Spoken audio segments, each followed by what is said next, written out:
काटत रहे एक दिन तो दिन फुटल बा ग्राइंडर से काटत रहे दोसर कुछ ना रहे दिखाएगा।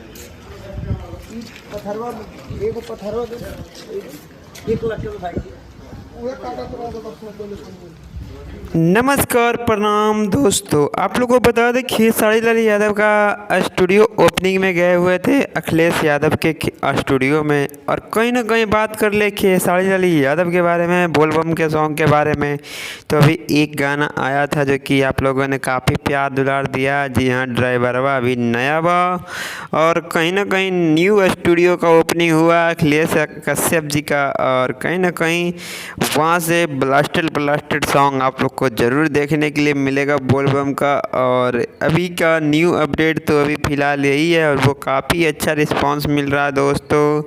अगर न्यू वीडियो की जानकारी मिलती है जैसे बोलबम का न्यू सॉन्ग का तो आप लोग को ज़रूर हम साझा करेंगे। अगर ये वीडियो की जानकारी आप लोग को कैसा लगा हो तो कमेंट करके ज़रूर बताइएगा। और इसी तरह के रिलेटेड वीडियो पाने के लिए चैनल को ज़रूर सब्सक्राइब करिए और मिलते हैं इसी तरह एक और वीडियो में। जब तक के लिए धन्यवाद।